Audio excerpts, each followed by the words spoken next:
താത്താന്റെ കല്യാണത്തിന് വേണ്ടി മാത്രം വന്ന എന്റെ പൊന്നാരങ്ങളതാ ഇന്ന് തിരിച്ചു പോകാനായിട്ട് പോവാണ്. അപ്പൊ നമ്മൾ വീട്ടിലോട്ട് അളിയൻ വന്നിട്ടുണ്ടായിരുന്നു കേട്ടോ, ഇക്ക പോകുന്നത് കാണാൻ വേണ്ടിയിട്ട്. ഞങ്ങളോടൊക്കെ 1000 വട്ടെങ്കിലും പറഞ്ഞിട്ടാവും എന്നെ കൊണ്ടാക്കി തരാൻ വരണ്ട എന്നുള്ള കാര്യം. പക്ഷെ നമുക്കൊരു മനസ്സിനൊരു ഇത് വരുന്നില്ല അവനെ അങ്ങനെ ഒറ്റയ്ക്ക് വിടാനായിട്ട്. അപ്പൊ കയറിയ സമയത്താണ് അറിയുന്നത് അത് ഇപ്പൊ കയറുന്നില്ല, താത്ത ആലത്തൂരിനെ കയറുന്നുള്ളൂ എന്നുള്ള കാര്യം.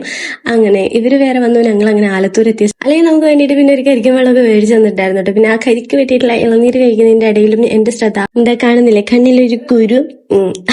വേറെ ഒന്നല്ല, ഡോക്ടറെ കാണിച്ച് ശരിയായിരുന്നു കേട്ടോ. പിന്നെ അളിയനോട് യാത്രയൊക്കെ പറഞ്ഞു ഇക്കാനെ കാറിൽ കയറ്റി കയറുന്നില്ലടി എന്ന് ചോദിക്കുമ്പോൾ ഒരു സ്നേഹപ്രകടനമാണ് കേട്ടോ അതായത് കാണുന്നത്. അപ്പൊ എന്താവട്ടെ നമ്മളിതാ തിരിച്ച് നമ്മളെ യാത്ര വീണ്ടും തുടങ്ങിയിട്ടുണ്ട്. പിന്നെ ഉച്ചയുടെ ടൈം ആയപ്പോഴത്തേക്കും നമുക്ക് വിശന്നായിരുന്നു. അപ്പൊ നമ്മൾ ഒരു ഹോട്ടലിൽ കയറി ജസ്റ്റ് ഒന്ന് ഫുഡ് കഴിക്കാൻ നല്ലതിൽ നമ്മൾ കയറിയിട്ടാം. പിന്നെ അങ്ങനെ കണ്ണാടിയുടെ മുമ്പിലെ കുറച്ച് പ്രശ്നങ്ങൾ പിന്നെ നമ്മൾ ഇതാ ഫുഡ് കഴിക്കാൻ വേണ്ടി നിന്നു കേട്ടോ.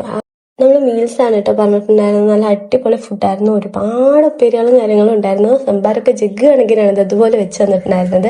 അങ്ങനെ നമ്മൾ ഫുഡും കാര്യങ്ങളും മറന്ന് വേഗം കഴിച്ച് നമ്മൾ വീണ്ടും യാത്ര തുടങ്ങിയിട്ടുണ്ട് കേട്ടോ. അങ്ങനെ നമ്മൾ നമ്മുടെ കൊച്ചിൻ ഇന്റർനാഷണൽ എയർപോർട്ടിലോട്ട് എത്തിയിട്ടുണ്ട്.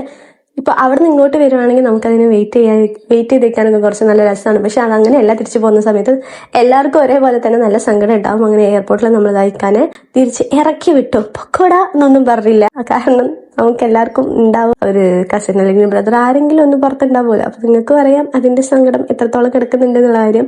ആൻഡ് അവനെ പറഞ്ഞതിന് ശേഷം എനിക്ക് അതിന്റെ അടുത്ത ടെൻഷൻ എന്റെ ഇനി എക്സാം ഉണ്ടല്ലോ എന്നുള്ളൊരു ഇതാണ്. കാരണം എനിക്ക് എക്സാം നടന്നുകൊണ്ടിരിക്കുകയാണ്, എന്റെ സെം എക്സാം. അപ്പൊ അതിന്റെ ഇടയിലാണ് ഇവന്റെ പോക്കും കാര്യങ്ങളും. അങ്ങനെ നമ്മൾ പിന്നീട് തിരിച്ചു വരുന്ന സമയത്ത് ഒരു കഫേ ട്രെയിലോട്ട് കയറി ജസ്റ്റ് ഒരു കോഫിയോ ടീ എന്തെങ്കിലും കുടിക്കാന്ന് വിചാരിച്ചിട്ട്, കാരണം എല്ലാവർക്കും ഭയങ്കര ക്ഷീണമായിരുന്നു. ആൻഡ് ഞങ്ങൾ ജസ്റ്റ് ഒരു കോഫിയും പിന്നെ ഒരു കട്ട്ലറ്റും കാര്യങ്ങളും അങ്ങനത്തെ എന്തൊക്കെയോ സാധനങ്ങളായിരുന്നു മേടിച്ചുകൊണ്ടിരുന്നത്. കഴിച്ചു. ആൻഡ് അവിടെ നമ്മൾ വീണ്ടും ഇറങ്ങി. പിന്നെ എനിക്ക് ബാക്കിയൊന്നും ഷൂട്ട് ചെയ്യാൻ പറ്റില്ല, നമ്മൾ അവിടെ എത്തുമ്പോഴത്തേനും കുറച്ചൊന്ന് ഇരുട്ടിയായിരുന്നു. പക്ഷേ SNR കയറി കുറച്ച് ചിപ്സും കാര്യങ്ങളും മേടിച്ചു പോയിട്ടായിരുന്നു കേട്ടോ. താത്താൻ അതിൻ്റെ ഇടയിൽ നമ്മൾ അവിടെ ആലത്തൂർ ഇറക്കി വിട്ടായിരുന്നു.